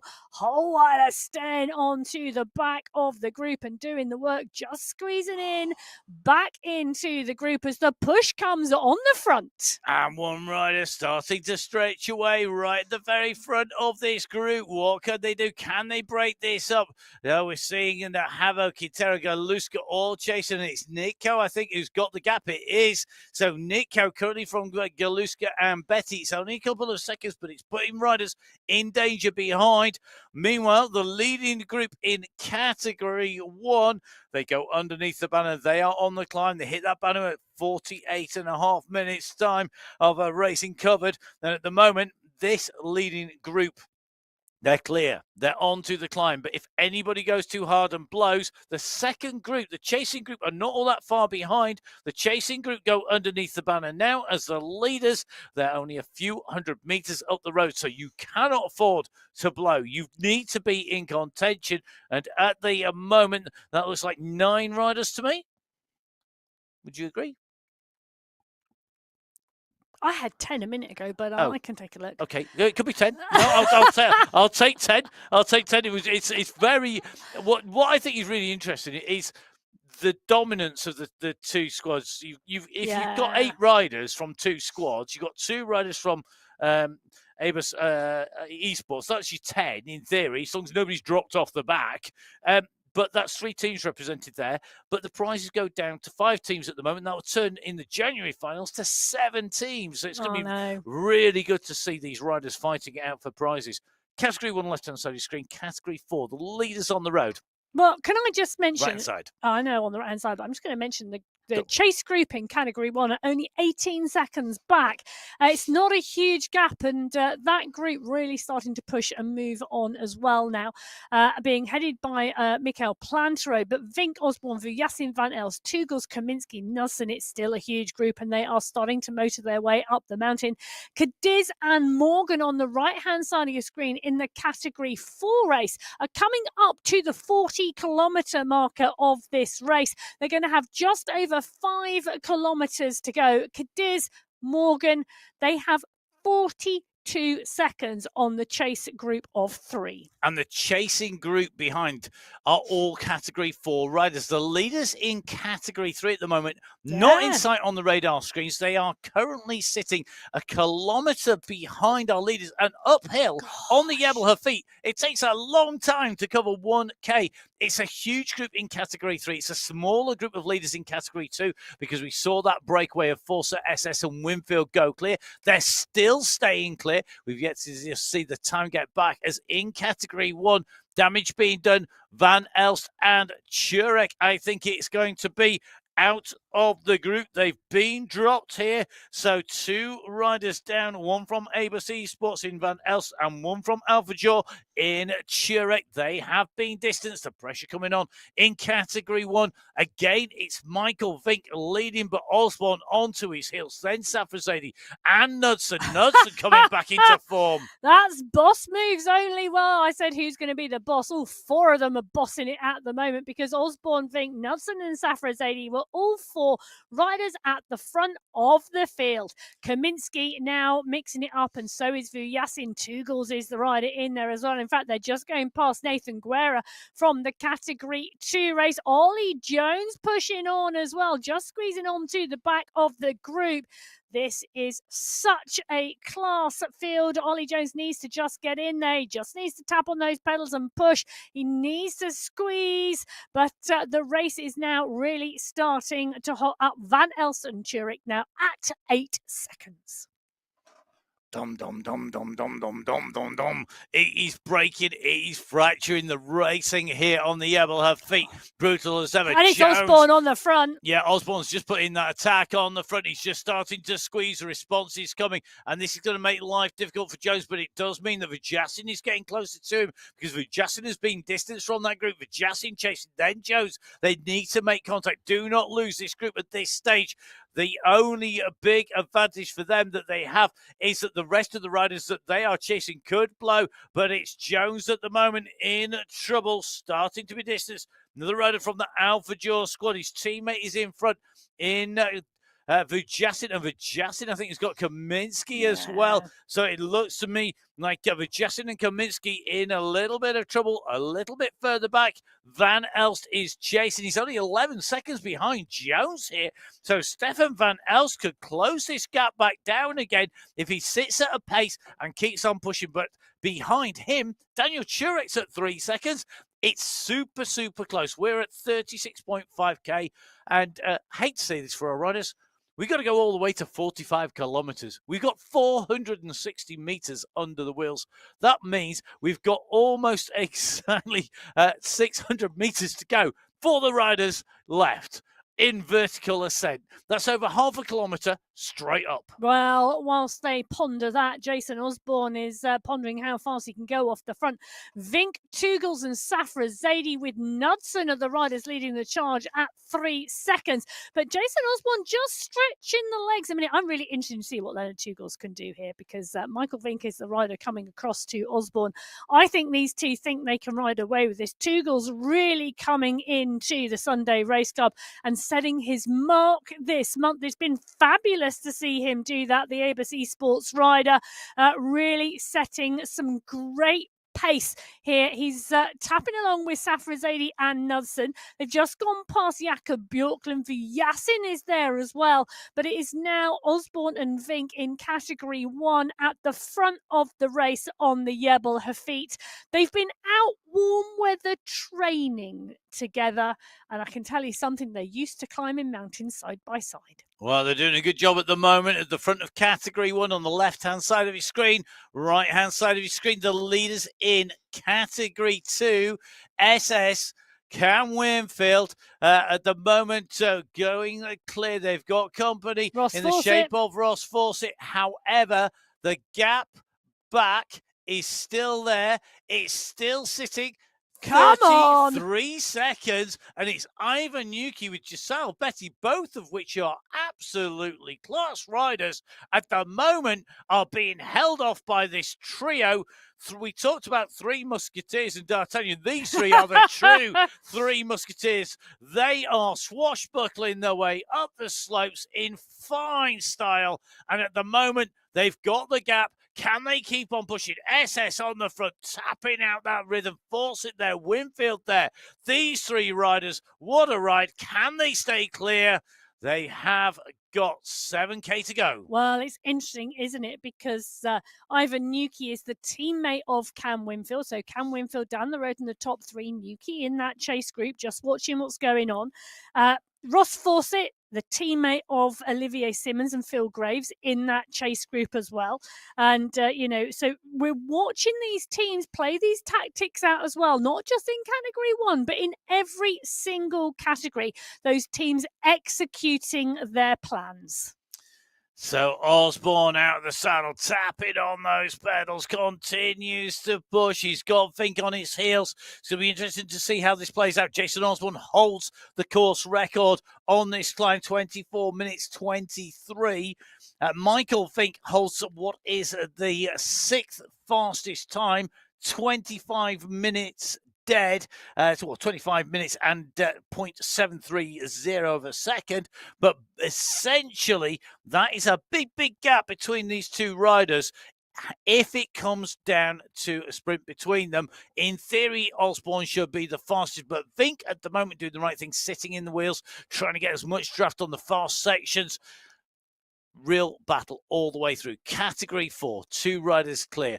Category 3, we've got a small group starting to emerge on the front after a long time. In Category 2, we've just been focused on Forza SS and Winfield. And in Category 1, we've got 2 riders. It's Osborne and Vink. Well, we did have 2 riders because Vink has just been dropped and Osborne has just put 2 seconds in him. It may well be the start of that move. Now, Category 4, leaders on the road on the right-hand side of your screen, Morgan and Cadiz, they are over a minute clear. Well, they are indeed, and they're a minute clear of 3 chasing riders who are then around a minute clear of the 3rd group on the road. So Christopher Morgan and Daniel Cadiz, the 2 riders in category 4 at the front of the race. They're coming up to 42 kilometres, 3K of climbing left, and if this is anything to go by, they are just going to extend their lead over the chase group. So the Level Up squad and the Mighty Ducks having 2 riders putting in a big time advantage. It's currently showing at 1 minute 30. Both those teams have that advantage at the moment. It will be up to their 2nd and 3rd counters then to decide that, if the positions would stay the same, with Morgan and Cadiz coming through at basically the same time. Across on the left-hand side of your screen, we have our Category 3. They are still continuing to push as we see Michael Vink trying to respond to Jason Osborne here, but the gap, 8 seconds. Yeah, well, it's one of those things, isn't it? I think once you start climbing, you have to get into your rhythm. And Vinker's gone with Osborne and then not been able to stay with him. And I just think that's because Osborne not necessarily attacking, but getting into his own rhythm and riding. And Vink needing to not necessarily respond and blow, but settle into his rhythm as well. Well, Vink just going past Wolfie's bike shop, one of my highlights of the year, going down. I love a good bike shop. Going down to Wolfie's bike shop down in Hadari Island and perusing all the bikes, particularly in the old school Colnagos down in there. Some real historic bikes in there and a great cup of coffee. But gotta say, one of my highlights of the year and trips down along with the Abu Dhabi Cycling Club and seeing the guys down there. If you are in the UAE, do go visit all of the facilities down at the Abu Dhabi Cycling Club and at Wolfies. It is well worth a visit. I know a lot of the riders, if not all the riders at the World Championships, like Vink, like Osborne and Co, all going down and visiting. Yeah, they were indeed. And buying goodies. Well, and the mechanics at Wolfie's bike shop being part and parcel of the crew who had those bikes and turbos working perfectly at the World Championships. And you've got to say a massive thank you to them, and thank you for looking after us when we went down there. And have to say, lightning our low slightly in terms of money, and lots of very nice goodies to take back.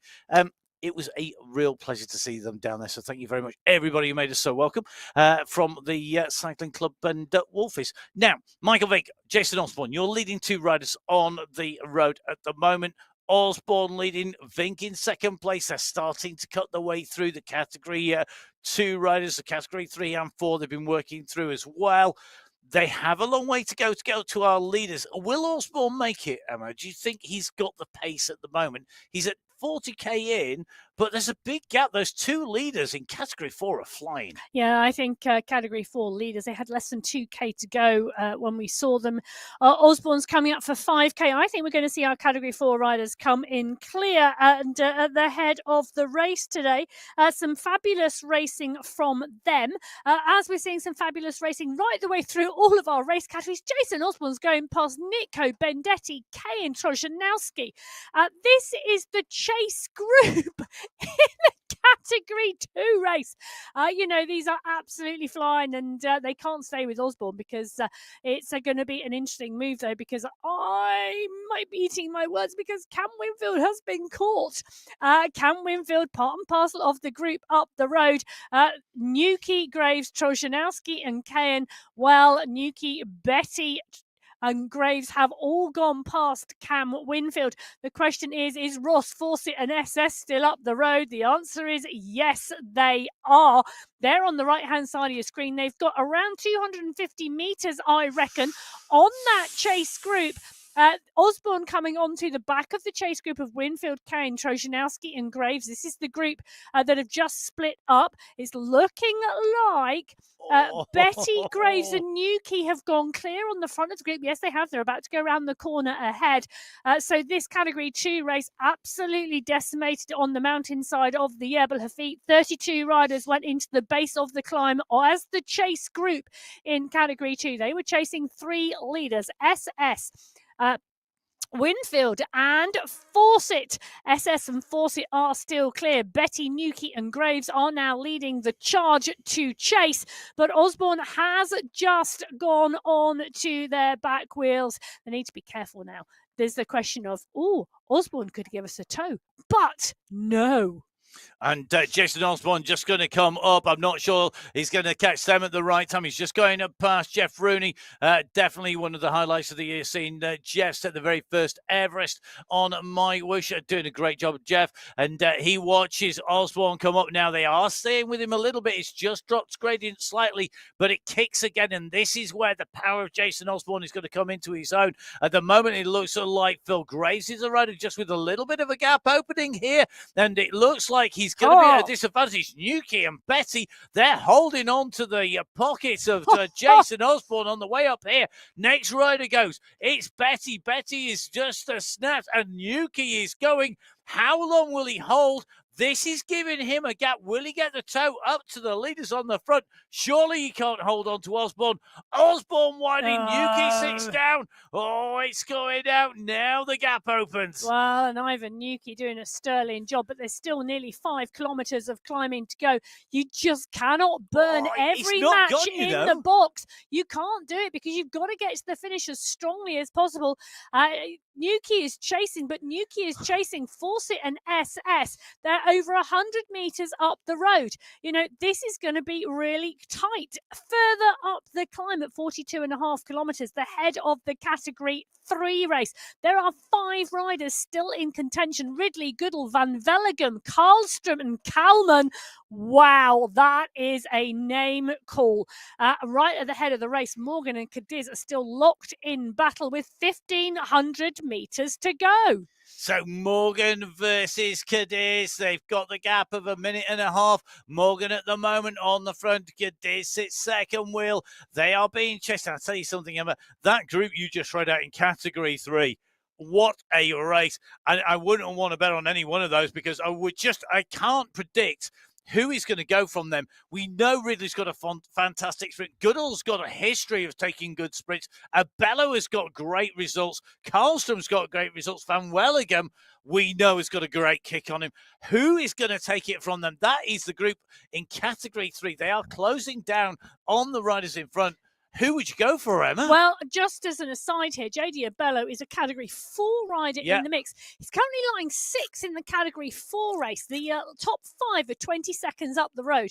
My bet is he tries to hang in that Category 3 group and just take a toe back, and he might get himself inside the top 5. Now, SS just trailing Ross Fawcett coming up on the way, though, is Jason Osborne. Here he comes. So this is Osborne going past SS. He's caught back. SS, he catches back Fawcett. So that's the Category 2 leaders. And SS is very aware of that. He's gone with him here. He wound up the pace as they were coming up onto Fawcett. He's used the advantage of having Osborne coming through. Smart riding by SS. He got in the slipstream. He flew round the side of Fawcett, and Fawcett now having to dig deep to try and go with them. Well, he is indeed, but he also needs to pace this. He needs to pace this last 3.5 kilometres to get to the top and not let the chasers catch him, because Ivan Yuki is coming from behind. So Jason Osborne in the Category 1 race. He is at 41.5 kilometres now into this 45-kilometre race. He has SS on his wheel leading the Category 2 race, trying to dig in with 900 metres to go. Well, that's Daniel Cadiz in the Category 4 race. Now, this finish is really, really critical to get right for these riders that they run in. We have a dip and a rise. You've got to get it absolutely spot on. Now, you can see this push coming. Daniel Cadiz leading from Morgan. 3 seconds is the gap in Category 4. Left-hand side of the screen, Ridley from Goodall. 3 seconds as well. The identical time gaps at the moment, but there's more chasers in Category 3 and they're further back down the road. Have they got the timing right? Is it going to be Cadiz and Ridley? Will they be able to stay clear? This run to the finish is going to be key. This is the banner. This is the top of the climb itself. In terms of the segment, Cadiz will be the first rider to go through. The gap to Morgan is now 5 seconds, and watch this gradient change. Well, Cadiz rolls through in 1 in the Category 4 race. He's ahead of the road as well. So Daniel Cadiz currently leading in that polka dot skin suit, the Category 4 race. Christopher Morgan on the left-hand side of your screen in 2, just backing off the pace at the moment as they drop in, but this is the final climb, and Daniel Cadiz has gone clear of Christopher Morgan in the Category 4 race. He's going to come round the corner and see the UCI banner. He's going to go underneath the banner and take the win in Category 4 at the end of 2024. Daniel Cadiz takes the win on the monthly final race in December. Great riding by Daniel Cadiz. Christopher Morgan chasing all the way to the line. They just got distance. He's going to come through for second. He is indeed. So Morgan comes through for second place. And I'll tell you something, the chase is on behind. The chase is on for third place in the Category 4 race. Trujillo is the rider who it looks like is going to come through for that. But Lewis Ridley is fighting and battling his way up the climb at the moment. He's not yet at the peak. He's not yet at the polka dot banner signifying the top of the Jebel Hafit. But David Goodall is pushing on from behind. And so is Stan Van Velligem. I've just seen 7 watts per kilo from Van Velligem. Karlstrom knows what he's doing as well. So does Kalman. Who's going to get the timing right here? It's Lewis Ridley on the front, but they are coming fast behind. This kick is going to be key. Goodall up onto the top, chasing Ridley. Ridley now on that descent, getting the momentum right. Is going to be a very, very important here. Ridley just in front in that polka dot jersey. This is Ridley. Behind him is Goodall. It's nothing to choose between them. You see the man in blue shadowing the man in that polka dot skin suit. The run is on. The red carpet is down. Who's going to be VIP? Oh, Ridley's opened the sprint up already. Can Goodall respond? I don't think he can. He's kicking now, but is it too late? I think it's going to be too late for Goodall because Ridley's going to come round the corner. Ridley's kicked again because he wants the win today in Category 3. He wants to finish the year on top. Lewis Ridley takes the win. David Goodall takes second. Patrick Karlstrom's being battled with Van Velligem. Van Velligem comes round him. Van Velligem's going to take third place today. Karlstrom takes fourth. Karlstrom takes fifth. It was 5 riders in Category 3. They battled it out. Carmen goes over the line. So Category 4 and 3, the top riders who have taken away those top spots on podiums are in and through. Behind we have Category 1 leader Jason Osborne on the move. He's ahead of SS, who is at 27 seconds. He's the leader in Category 2. So we have leaders on the climb coming in towards the finale. 2K to go for Osborne. It's just over 2K to go for SS. Behind SS in Category 2 is Ross Fawcett. Behind Jason Osborne, it is Michael Vink in Category 1. And Vink just coming up over SS. So you can see the chaser in Category 1 just going alongside SS, and SS out of the saddle, kicking down hard there. Vink really is moving well at the moment. He's not that far behind Osborne here. Did Osborne go too early? Is he going to fade here? And has Vink maybe just played this right? It could yet change as we come to the top. Remember, we have got over 1.5 kilometers, nearly 2K to go for these riders. This is going to be really, really interesting. Who has got the timing right? SS clear of Fawcett, 14 seconds between them. There is indeed, and SS needs to be careful. I've seen him blow at the top of climbs before and get caught literally in the last 500 metres because he's pushed too hard early on. Could that happen again today? Ross Fawcett is not going to back off, but he's going to pace this well. For the back down the mountain, I'll tell you something, Ivan Nuki is on a charge. 10 seconds back off of Fawcett. That Category 2 race is not over yet. And take a look who's currently sat in third place in the Category 1 race. It's Leonard Tugels from Abus Esports. Phenomenal racing from him today. He's slowly under the radar, working his way up the Jebel Hafit, closing down the gap to Michael Vink. Great riding from Leonard Tugels. And he's getting time in the bank for his Abus squad.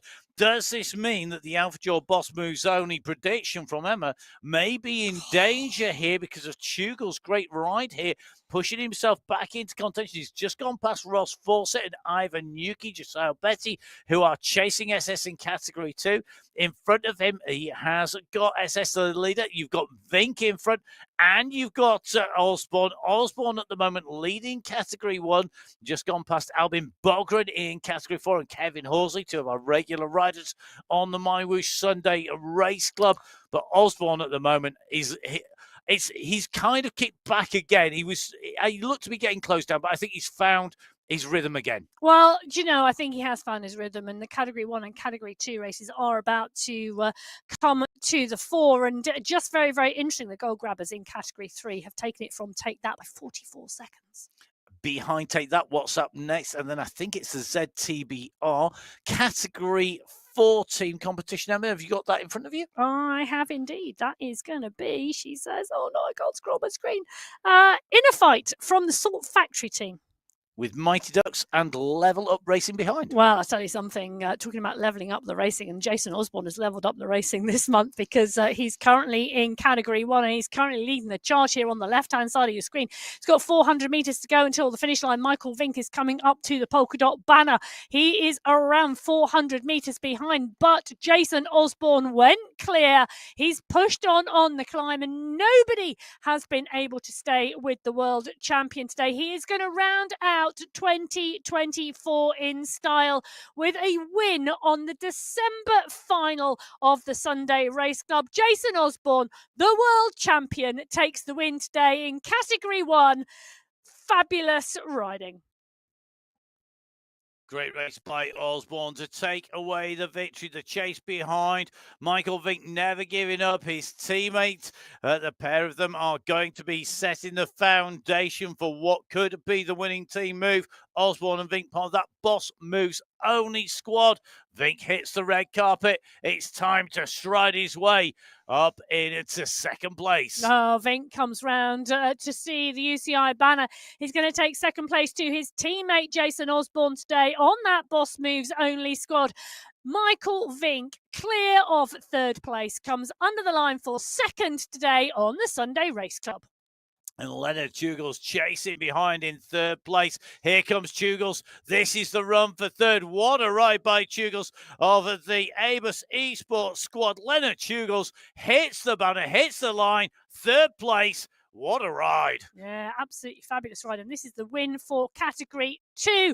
SS Road clear when Osborne went past. Fawcett couldn't come, but Fawcett has come. Fawcett's come past in the sprint. Ross Fawcett takes it on the line from SS. I tell you something, he wasn't watching, we weren't watching, and Ivan Nuki's just come under the banner for third. Nuki, phenomenal climbing there. What a race in Category 2. We were watching Osborne, Vink and Tugels, but Fawcett took it on the line from SS. Ivan Nuki, fabulous climbing to come through in 3 years old. Betty takes fourth place in that race. Syed Safrazadi coming through as well.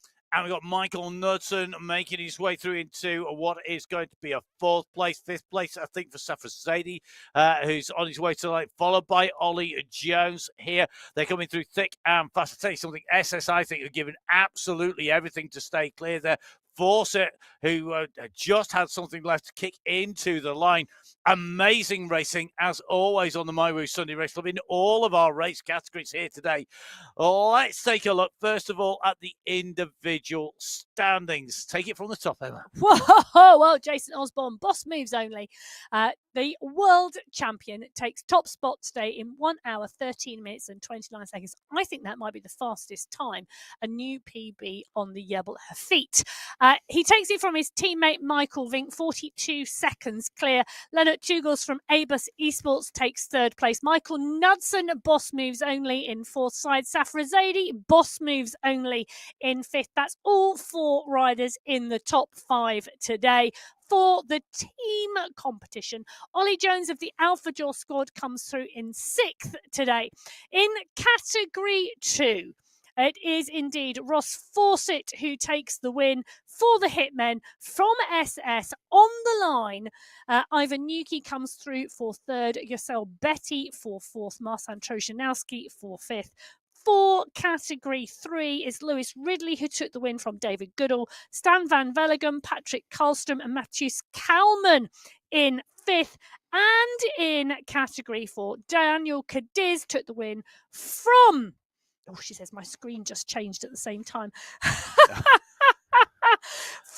Christopher Morgan, from Nicholas Trujillo, Juan Lepera and Francis Pino rounding out the top 5. Don't forget, you can catch up with all of the results on the MyWhoosh.com webpage. Just go to the menu, click your way through the menu to results, and then find the Sunday Race Club. 2024 has been an astounding year for cycling esports. It's been an astounding year for MyWhoosh, and it's been an amazing year on the Sunday Race Club. An honour and a privilege putting words to the action here. As always, myself, Matt Payne, at Matt Fixer Payne on social media, and Emma Martin at Biking_Emma on social media. Please do give us a follow. I want to say a massive thank you to every single rider who has ridden, to every single viewer who has watched, every subscriber, and of particular mention the amazing team behind the scenes at MyWhoosh. Not only making the game, but in particular the team who bring you the broadcast. They follow multiple races, juggling multiple screens. Their job's going to be stepped up an even bigger level when we go to 6 race categories and the sprints and the mountains contested for prize money, with more prize money up for grabs than ever before. Can't wait. Thank you very, very much to the team behind the scenes. We couldn't do it without them. We get to put words to the action that they give us to see. Thank you, everybody. Time for me to grab a quick ice cream before I make my way to the UCI cyclocross from Besançon. Emma, you're back on MyWhoosh very quickly, aren't you? I am indeed. I'm back on Monday with the live coaching, and I just want to echo Matt's comments. It has been a fabulous 2024. Thank you for being with us all the way through every single Sunday here on the Sunday Race Club. Can't wait till we start it all again in 2025. And with that, it's time for myself, Matt Payne, and Emma Martin to say, on behalf of the whole team, stay safe. We'll see you again next year. Goodbye. Goodbye.